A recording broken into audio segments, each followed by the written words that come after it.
Hello and welcome to another edition of Total Technique TV. My name is Kevin Rockwell. Thanks for joining us today. Peter's got all the grids and the cones laid out for some speed, agility, and fitness drills he's going to talk to us about today. But me, I'm just relaxing because I'm watching a lot of good football on TV from the World Cup this month and loving it, and I hope you are too. But on today's show, Peter, what do you got for us today?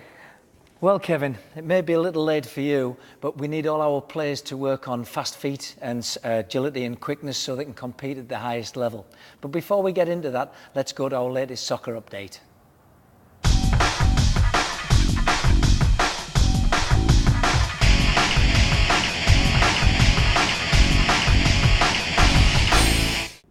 For this segment, we're going to talk about speed, agility, and quickness. And what is it? It's really important that our players are light on their feet and can change direction quickly.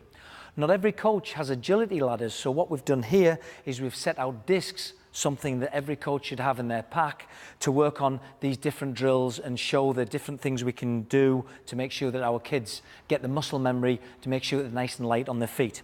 The first segment I want to show about is what we call actually the flying horse, which is just 1 foot in between every disc, nice high knees, nice use of the arms, and again, it just looks like a prancing horse. We're now going to step that other bit up a bit where we're going to have fast feet with the prancing horse. So it's now 2 feet. Okay, that's getting the knees up high. It's also getting nice foot plants.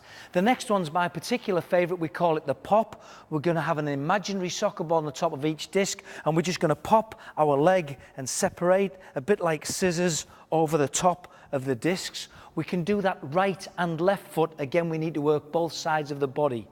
Nice one is the side-to-side shuffle, the icky shuffle, which is a step skip.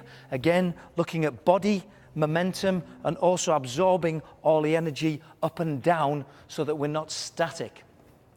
One thing we forget to teach in soccer is how to run backwards. So the next drill is where you're going to go from backwards to forwards. This side I'm doing it with my right hip facing the camera, so I'm always pushing off on the right hand side. Very important to make sure the kids work on both sides as well. We can do one-footed hops to make sure we've got stability as well. With the younger kids, it's really important that we do this slowly and we make sure that the knee is over the toe and doesn't go past the toe. We don't want any injuries. And maybe one of the last things we can do is bunny jumps, just so we're working on cardiovascular as well. So, speed, agility, and quickness. For the next segment, we'll go into a circuit. So, speed, agility, and quickness in soccer. We've shown you some basic drills through discs if you haven't got a fast feet ladder or a speed agility ladder. However, we also need to think about the full game and how can we put a circuit together to make sure that everybody is engaged in these drills. I'm just going to show you one example of a circuit that you can use that will really be fun for your kids and help them get in soccer shape.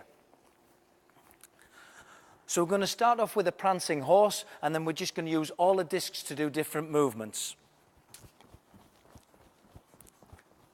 Side-to-side shuffle across the large discs. Important, keep your body low, your knees are absorbing all the energy. Backwards run, very important. And maybe the right pop. Again, we're looking at all body motion. Again, side-to-side shuffle. Making sure we're light on our toes and we're ready for anything. Speed, agility, and quickness. Absolutely essential in soccer. The kids need to be able to play at a high standard. The bodies need to work at a high standard too.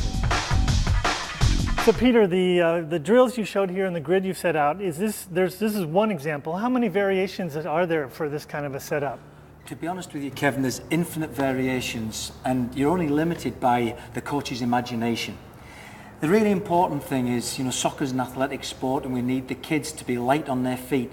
The reason we need them to do that is they're running, but they've also trying to control a soccer ball, look to make a pass, look to make a shot, and they've got to have total coordination in the body, and that's why we look at these speed, agility, quickness drills. One very critical part as well is this is injury prevention. If the kids are light on their feet and they can land correctly and the body motor's working correctly, there's less potential for injury. Do you think there's enough focus on that in coaching across the United States in terms of thinking along those lines of injury prevention during practices and training? So one of the key elements of speed, agility and quickness is not just for athleticism, it's for injury prevention. We want our kids to be safe. We want to make sure that their motor skills are working in coordination with the body before we send them out to even play the game. All right, thanks, Peter. And thank you for joining us today on Total Technique TV. We appreciate you being along with us. And we want to encourage you, give us your feedback and your comments in the box down below on the webpage below. And know that we give a free soccer ball. We do a drawing from all of the comments for each show, so you could get your soccer ball. And we look forward to seeing you on the next Total Technique TV.